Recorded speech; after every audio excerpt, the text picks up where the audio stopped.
রোগ করলে ওই ওয়াল ড্যাম ধরবেই, কারোর না।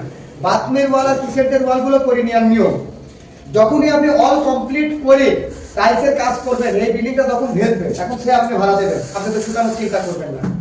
যখন আমি টাইল বসাই দিচ্ছি 8টা এরিয়াতে ভিতর পাঁচটা, এই পাশে যখন আপনি সিলাই মারবেন তখন ওই বাষ্পটা ভিতরে এই পাশে তো না শুকালে তো সিলাই আমি কথা শেষ করি। আপনি করলেন না, কিন্তু আপনার মতো সবাই করতেছে। যখন আপনার এই বাষ্পটা 100% না বেরোবে, আপনি সিলার চাপাই দেবেন, ওই বাষ্প যখন আর বেরোবে না, রোগ করলে ওই ওয়াল ড্যাম ধরবেই, কারোর বাপের সাথে। আবার ওই পাশে এই যে টয়লেটের ওই পানি চলে আসে আমার কি টয়লেটের ওই পানি ওই টাইলসের ভিতরে চলে আসে? না না ওইটা না, আপনি মেয়ে যেটা বলেন আপনার মেয়ে ধরা ঠিক আছে, আমি উত্তর দিচ্ছি। আপনার এই ওয়াল শুকাতে 2 মাস থেকে 3 মাস সময় লাগবে, 2 থেকে 3 মাস সময় লাগবে। তারপরও ওয়াল মাপার এখন মেশিন বেরোইছে, যে কতটুকু বাষ্প আছে ভিতরে ওইটা চেক করা লাগবে, তারপর ওয়ালের রং চাপানো লাগবে। ওই যে মেশিন আবার কোন পাওয়া যাবে? ওই রং মিস্ত্রি মেশিন আছে, আর্দ্রতা মাপার মেশিন ওদের আছে, ওই আর্দ্রতা মাপার মেশিন দিয়ে চেক করতে হবে। তারপর মাইপে ই করলে কি ওই তখন কি ডাস্টার উঠবে না? না, ডাক্তার উঠবে না।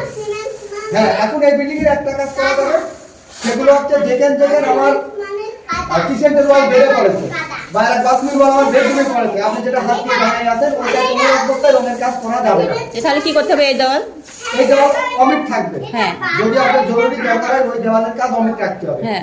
আপনি আস্তে আস্তে ইলেকট্রিক কাজ করালেন, আনুষঙ্গিক ওয়াল সিলিং গুলো আপনি ফাইনাল করালেন, গিরলি রংগুলো ফাইনাল করালেন, এই করতে করতে আপনি বিগত একটা মাস চলে যাবে, একটা মাস চলে যাবে।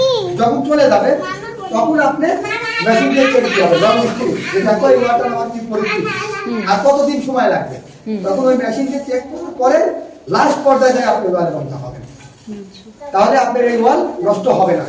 আর যদি আপনি শর্ট টাইমে ওয়াল করেন, আপনি যেটা ধরেছেন আমি আপনার সাথে একমত, কুষ্টিয়া শহরের শতকরা 95টা বিল্ডিং এর সমস্যা।